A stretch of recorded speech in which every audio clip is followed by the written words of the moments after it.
antemano su puntualidad como siempre. Damos inicio a la conferencia de prensa. Nos acompaña además del diputado Ricardo Baptista, la diputada Corina Martínez y el diputado Rafael Garnica. Al final de la sesión de preguntas y respuestas, les agradeceremos que nos den nombre y medio para tener nuestro registro debidamente elaborado. Señor, adelante. Gracias Martín. Bueno, pues nuevamente, gracias, buenas tardes, agradeciendo la espera. Nos tardamos unos minutitos más hoy porque viene la diputada Arely Maya, que nos va a acompañar también, y estábamos recibiendo una información de que se ha llegado ya a la mayoría de los municipios que marca la Constitución para reformar el artículo 5º del Estado de Hidalgo, que armoniza ya pues los derechos indígenas que faltaba en nuestra Constitución. Entonces, bueno, pero entonces vamos trabajando. Primero, agradecer a la diputada Corina Martínez, que nos hizo el favor de acompañar, al diputado doctor Rafael Garnica también, que me acompañan, y quienes ahorita se agreguen. Lo primero que queremos decirles el día de hoy, pues es ratificar en mi calidad de coordinador del Grupo Legislativo de Morena y también como presidente de la Junta de Gobierno, que nos sentimos pues contentos del informe que el señor presidente de la República dio ante lo que él llamó su tercer informe ciudadano, porque recordemos que el primero lo dio a los 100 días, el segundo el 1 de julio, a un año de la elección, y el tercero ayer previo a su entrega formal del informe constitucional al Congreso de la Unión. Nosotros tuvimos la oportunidad, al igual que el señor gobernador, en mi calidad de presidente de la Junta de Gobierno, de asistir invitados a Palacio Nacional el día de ayer. Y hemos escuchado no tanto el mensaje en cifras, sino el mensaje político que resume el informe de gobierno que, insisto, entró por la tarde y que será analizado por el Congreso de la Unión. Y que ya todos los mexicanos también tendremos la oportunidad de conocer cifras y detalles, ¿no? Sin embargo, queremos decir que nos congratula muchas de las cosas que dijo el presidente, porque son aplicables para el país y por ende al estado de Hidalgo, ¿no? Lo primero que él planteó y lo respaldamos totalmente es que el plan central de su gobierno, y al que nos unimos todos, es acabar con la corrupción y la impunidad.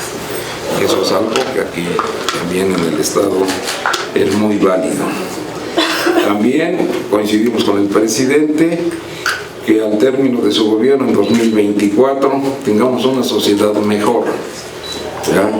Y que todos los mexicanos estemos viviendo en un entorno de mejor bienestar, ¿ya? También nos sumamos a lo que el señor presidente dijo ayer, de no intervenir como era costumbre en las determinaciones del Poder Legislativo ni del Judicial, el respeto a las atribuciones y jurisdicciones de los órdenes de gobierno estatal y municipal, y no intrometerse en los órganos autónomos. Creemos que esa debe ser la política en todo el país, porque la construcción de una sociedad mejor implica, como bien lo dijo también el licenciado Porfirio Muñoz Ledo en la tarde cuando recibe de doña Olga el informe ya constitucional, de que se analizará y revisará el informe del presidente en el marco del pleno respeto de poderes y de su equilibrio de poderes. Y eso es lo que nosotros debemos construir en todo el país. Por eso nos sumamos respetuosamente al presidente a que en Hidalgo haremos lo propio, garantizar el pleno ejercicio de los contrapesos, los equilibrios y la separación de poderes, ¿verdad?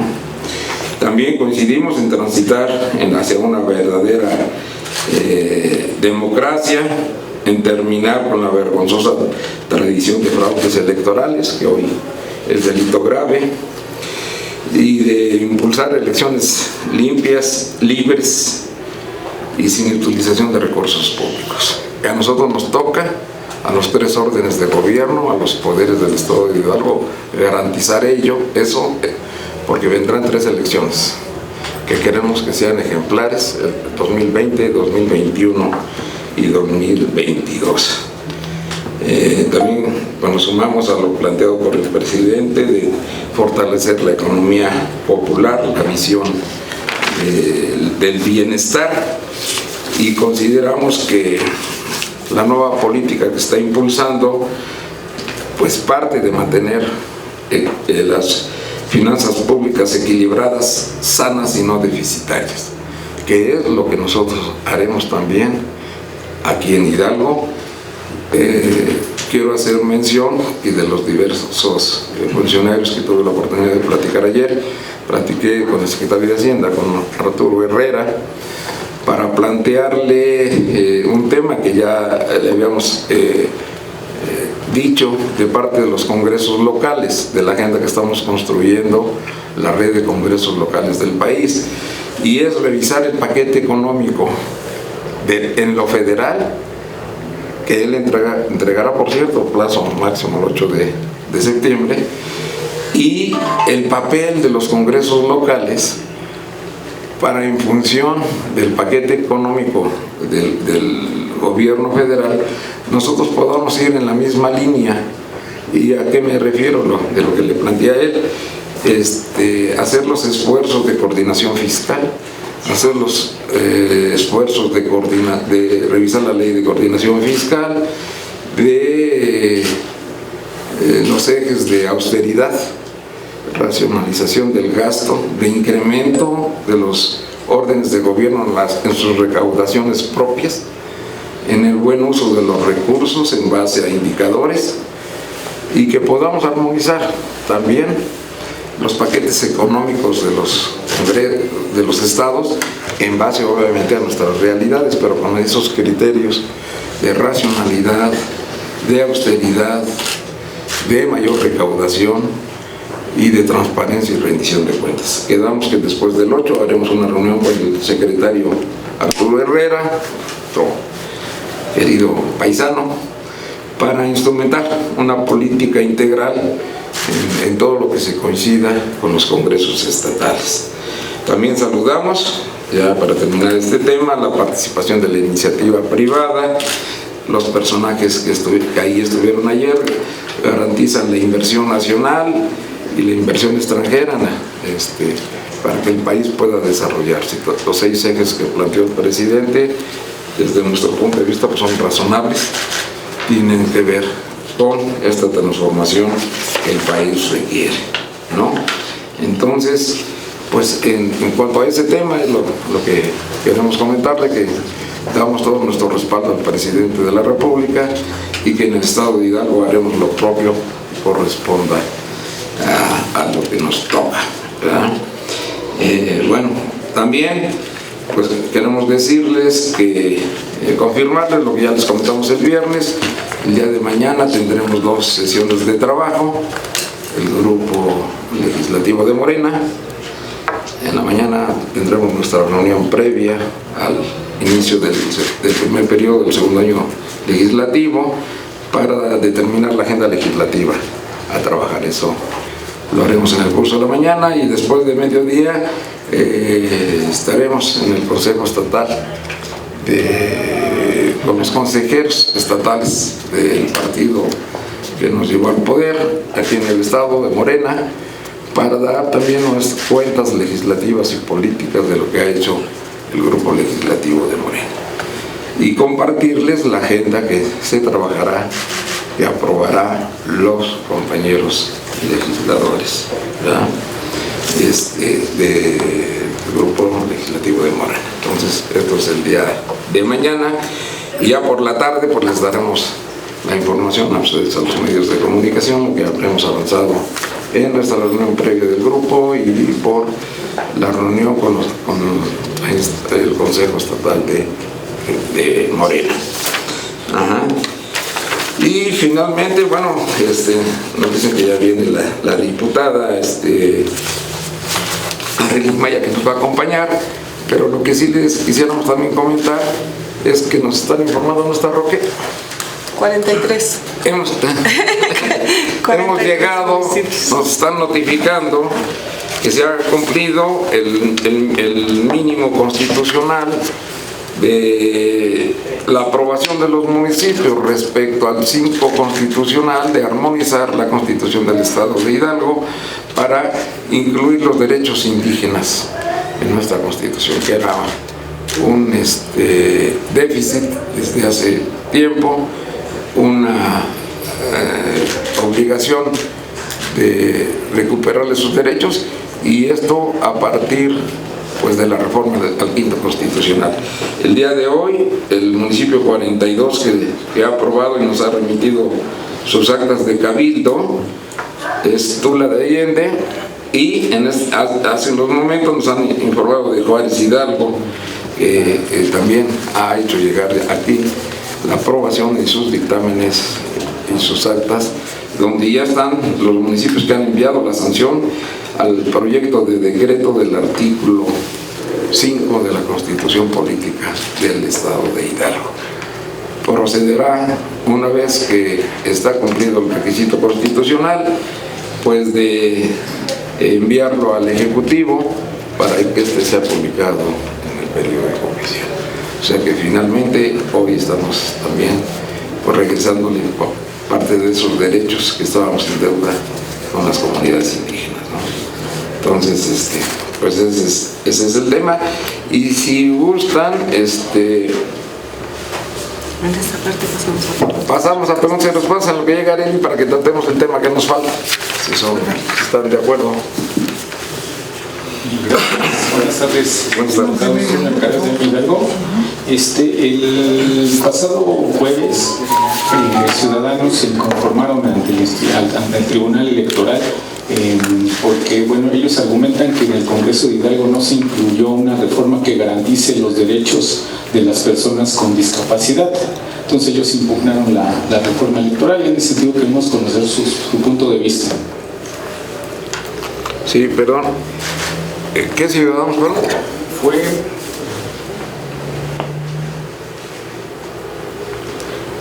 José Alfredo Chavarría Rivero. Ajá. Él es el que... Es en materia indígena, ¿no? No, es en materia de personas con discapacidad, es decir, no se garantiza que personas con discapacidad puedan ser postulados como candidatos, no se incluyó dentro de la reforma electoral. Bueno, no lo conozco. ¿Cuándo lo presentaron, perdón? El jueves, y este fin de semana se dio a conocer ya en esta... No, les hablo con franqueza, no lo conozco. Sí no está en el tema en el dictamen que salió de la comisión, pero es obvio que lo podemos revisar. Y es obvio que si lo impugna, pues es respetable y tendrá que seguir el curso legal.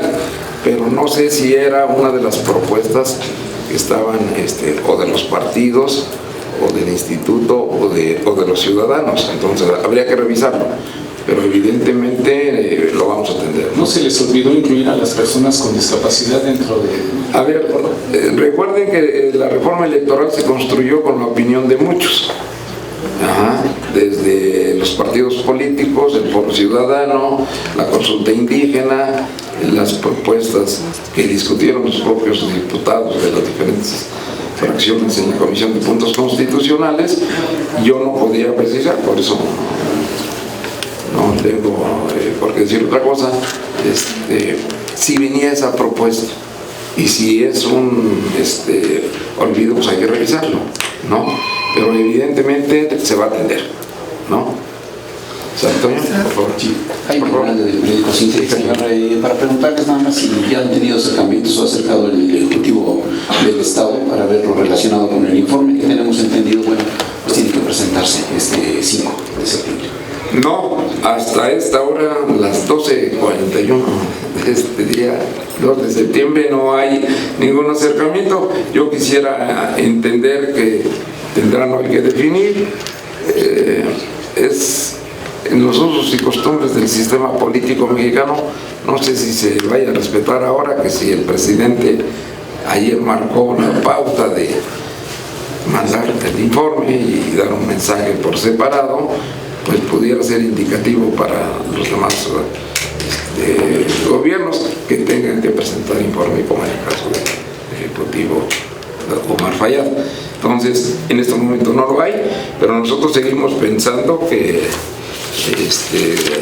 será bien recibido el señor gobernador lo que decida, ¿no? Entonces, pero en este momento pues no hay nada.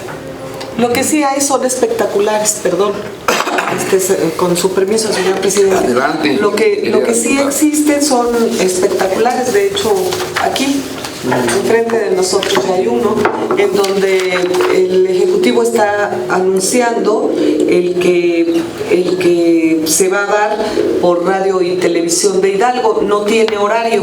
En ningún espectacular que yo haya visto, el día de ayer anduve en Pachuca por diferentes lugares y ya los vi, los espectaculares, no dice el horario, pero sí está anunciando que se va a dar por radio y televisión de Hidalgo.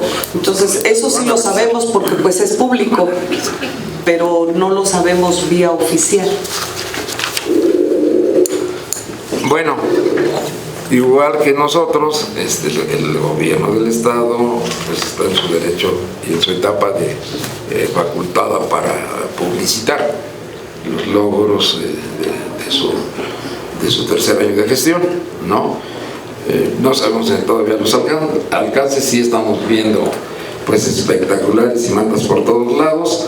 No sé si eso va dentro del plan de austeridad, como él lo ha manifestado, que lo que informe también será de manera austera, pero sí ya vimos que muchos nosotros no hemos decidido. La Junta de Gobierno nos reuniremos pasado mañana, pues definiremos también el particular modo de comunicar los informes de todos y de las conclusiones del primer año de ejercicio y en la entrada del segundo. Así que pues de parte del señor gobernador, pues vamos a esperar. El día de hoy lo que decida lo acataremos con mucho gusto, ¿no? ¿Quién sigue? Armando. Gracias, diputado. Pues su opinión respecto al informe del señor presidente, en donde pues hace que llamaríamos desde antes una raza de números alegres, donde con el puntito rojo ahí de prácticamente un nulo crecimiento económico. Y también cómo está repercutiendo esto a los estados, principalmente Hidalgo. Bueno, hablas del mensaje del presidente, habló de algunas cifras, pero las cifras realmente las entregó en la tarde. El mensaje político que nosotros escuchamos ayer contiene afirmaciones del señor presidente, primero de que hay un crecimiento muy bajo de la economía, pero fue muy puntual en decir que no hay recesión. Sí habló de cifras, de los términos en que lo que se ha recuperado, por ejemplo, de ya no dar más con donaciones de impuestos, que la cifra que dio son terribles. Dijo 108 empresas o instituciones, 213,000 millones de pesos que se dejaron ya de utilizar, de condonar. Esa cifra es terrible y él lo habló como un ahorro y se lo dijo de frente mirando a los empresarios que ahí estaban. También habló del cierre del huachicol de abajo y de arriba y de lo que ha ahorrado este gobierno de casi 500,000 millones de pesos en estos primeros 9 meses.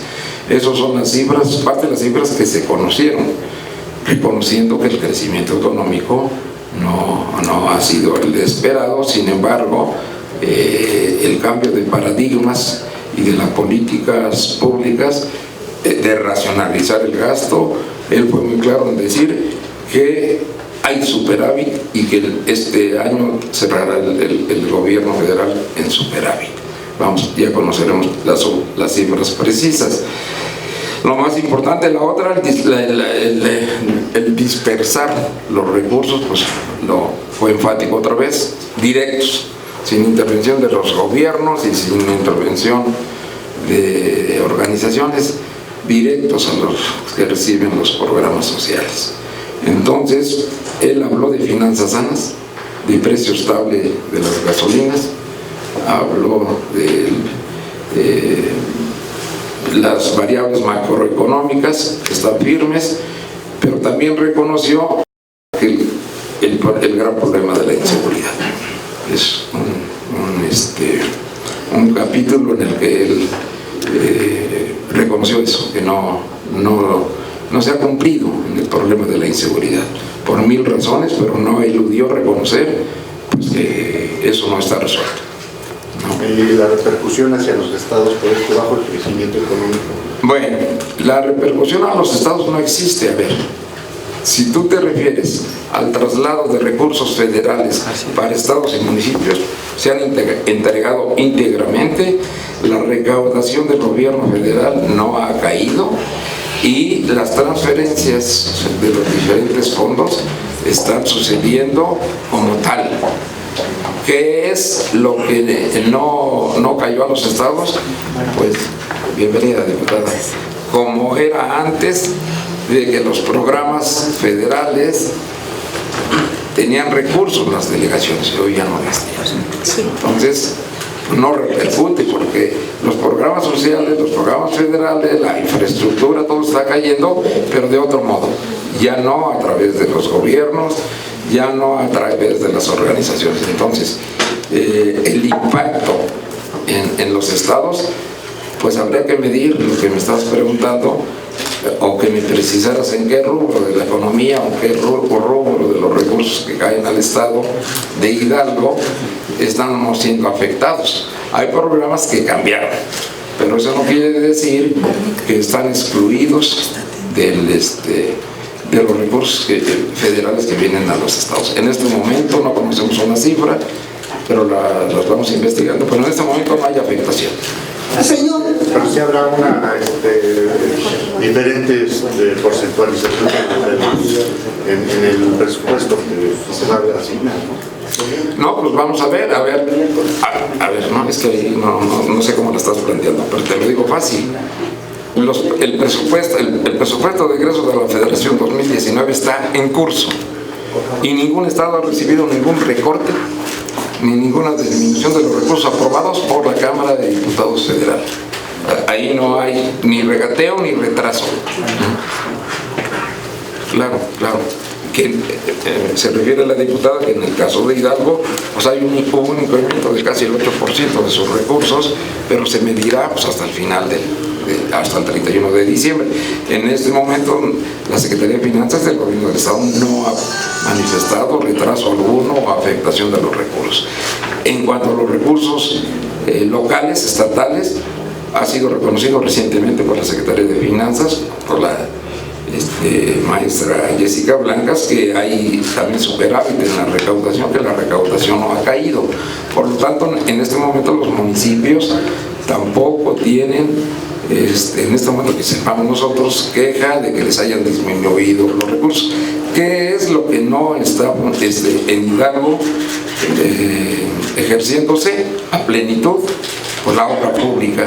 La obra pública que existe es la que tiene el gobierno del estado, pero el fondo FAIS que va a los municipios no se está ejerciendo, como tampoco se está ejerciendo el capítulo 17 que nosotros etiquetamos el año pasado.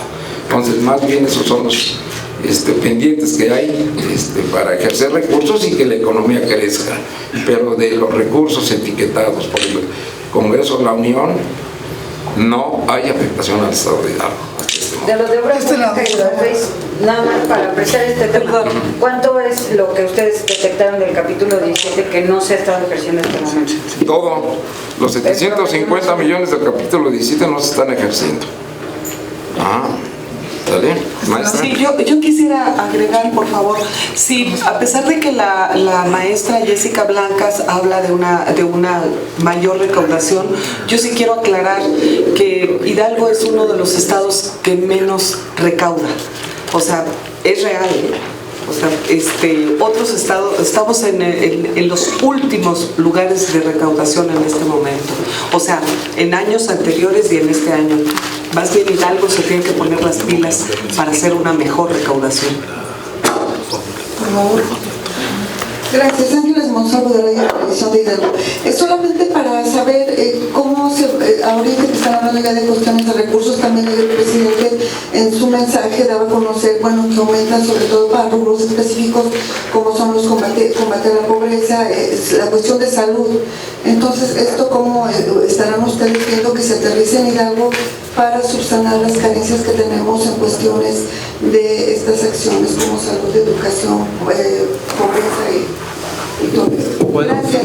Doctor, por favor. Recordemos que hace semanas el secretario y el señor gobernador anunciaron la firma ante las instancias federales para poder liberarles lo que era el nuevo capítulo del nuevo presupuesto de egresos con que se va a ejercer 2020, pero que lo van a aplicar para 2019. Y ahí efectivamente vienen las reglas de operación de lo que ya le están liberando, lo que antes era Prospera capítulo, o más bien capítulo salud. Es decir, se cuenta con los recursos económicos. Aquí el problema que yo veo el señor secretario es la manera de cómo los va a administrar a partir de que le fueron aprobados, y que seguramente el Congreso del Estado pues estará revisando de las necesidades prioritarias en cuanto a salud. Porque si bien es cierto que hoy dicen que ya se tienen los recursos, pues están haciendo las contrataciones pendientes de sus compañeros, amigos y demás que fueron desplazados. Si ustedes bien lo recuerdan, en el capítulo salud, componente, bueno, Prospera, componente salud, y que eso han dedicado a algunas otras cuestiones, pero que efectivamente, bien lo comentas, hoy no se tiene la atención de las necesidades prioritarias en los centros de salud, porque la queja en cuanto a la salud sigue siendo la misma, y es la falta de médicos, es la falta de medicinas, aunque siguen diciendo que ya existe el 90% del abasto. Y vuelvo a aclarar, efectivamente sí existe el 90% del abasto, pero están hablando de los hospitales, más no de los centros de salud o del primer nivel de atención de salud. Y obviamente con esto lleva los programas, que ya en su momento pudiésemos platicar, porque es un tema muy amplio que yo le he sugerido al coordinador, el ver no únicamente el componente, lo que antes era Prospera, que hoy tiene otro nombre, sino lo que es Seguro Popular, y que Seguro Popular no ha dejado de administrar recursos económicos al Estado. Eso es muy importante, y que también tenemos que ver, ¿sí?, la manera en que cómo reportan la productividad de lo que es Seguro Popular y de lo que es o era Prospera, y que muchas de ellas se replica la productividad, es decir, la duplican 2 veces. Entonces, yo creo que esto da para mucho, da para una rueda de prensa completa cuando se les explique a todos los medios de comunicación cómo se lleva a cabo los dos componentes y cómo se define todo el programa de Seguro Popular en nuestro estado, que es muy delicado. Y vuelvo a repetir, hay responsables, y en este responsable es el secretario de Salud. Y creo que en su momento pues tenemos que vertirlo ya cuando se den a cabo las comparecencias y se puedan revisar los indicadores que tanto presumieron el año anterior. Gracias. De este lado, sí. Sí, diputados, buenos días. Pues ya vemos que está aquí la diputada Arely Maya, Paloma Pérez. Gracias, Paloma. Ya hay una formalidad de la integración en el grupo parlamentario de Morena. Bienvenida primero. Bienvenida, gracias. No, Buenas tardes. Estamos en preguntas y respuestas. Nos falta el otro tema que vamos a tratar ahorita después de responderle a la compañera sobre el tema que traemos. Adelante, por favor. Bienvenida. Gracias. No hay ninguna formalidad, puesto que yo no he sido notificada para poder tomar alguna decisión.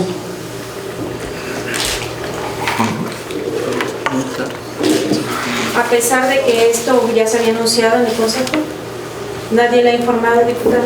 No, nadie me ha informado. Y en este momento, al llegar aquí al Congreso, solicité la información y tampoco se ha recibido aquí en el Congreso. Gracias. Por lo pronto es nuestra presidenta de la mesa directiva de septiembre, y reiterarte que tienes todo nuestro respaldo y apoyo, diputada, de los 30 diputados de este Congreso. Gracias.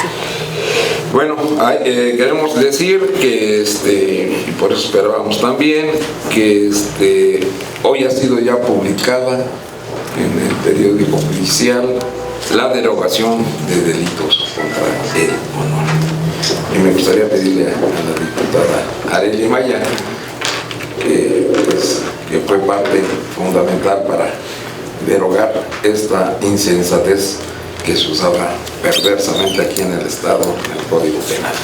Así es, pues muy buenas tardes nuevamente y comentarles del tema tan importante, del paso que estamos dando el día de hoy aquí en el Estado, en el título 6, libro 2 del Código Penal, que habla específicamente de los delitos contra el honor. Y yo creo que el tema muy importante que nos ayuda precisamente a cambiar el panorama en el Estado, sobre todo hacia la sociedad, dando una respuesta de la confianza que han dado a este Congreso, pues es que ya se puede tener la libertad de expresión sin tener represalias. Yo creo que es algo que no se había dado aquí en el Estado y yo creo que es histórico esto con lo que estamos cumpliendo el día de hoy. Inclusive era una recomendación que teníamos a nivel internacional de cumplir como país y éramos ya pocos los estados que estábamos faltando para dar cumplimiento a estos delitos contra el honor, específicamente en el capítulo de difamación y otro capítulo que es calumnia. Así es, bueno, pues ha quedado finalmente derogados estos supuestos lesivos y utilizados políticamente contra ciudadanos. Esto es un paso importante que es de los logros que este Congreso nos deben de conocer los ciudadanos. Me están pasando la información, Toño, de una vez aprovecho. Ninguna de las propuestas o iniciativas presentadas para la reforma electoral contienen ningún capítulo sobre la gente en discapacidad. En ese sentido, ¿van a legislarlo? Pero revisando la ley, es que ahí no hay exclusión. Exacto. No existe la exclusión porque son considerados como cualquiera de nosotros son, no nada más considerados en la ley. Nosotros todos los reconocemos como los ciudadanos con los mismos y plenos derechos que tenemos todos los hidalguenses. Un ciudadano con capacidades diferentes no es excluido de la participación electoral. Por lo tanto, te puedo decir que están garantizados plenamente los derechos de la gente con capacidades diferentes en la ley electoral. No hay exclusión alguna, además de que existe la ley en ese sentido, pues, de discapacidad, ¿no? Pero no tiene que ver con derechos electorales. Es como cualquier ciudadano, garantizados sus plenos derechos, Toño. ¿Vale? Una pregunta a la diputada. Gracias. Una vez que se formalice el desconocimiento de la bancada del PAN hacia usted, ¿cuál va a ser el paso que va a hacer? Es decir, ¿se va a declarar independiente? Creo que no se puede sumar a la bancada de Morena. No sé si nos puede explicar eso. Mira, primero sí quiero ser muy clara en tener que esperar una notificación oficial. Y también quiero comentarles que estoy en espera de una respuesta del Comité Ejecutivo Nacional. Ellos me buscaron para saber más del panorama de mi situación y en base a eso pues esperaré a tomar alguna decisión posteriormente. ¿Del PAN? ¿El Comité Nacional? Así es. ¿Cuándo la contactaron? El día jueves. El jueves.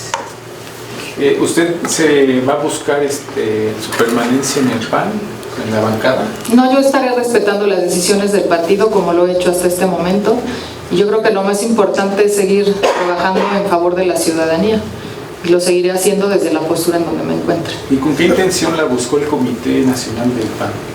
Para tener un panorama también de la situación independientemente de lo que presentó el partido estatal, pues habría que escuchar y saber también, conocer mi versión. En ese sentido me buscaron. Muchísimas gracias. Pues gracias. Gracias. Como siempre, va a ser un mes intenso.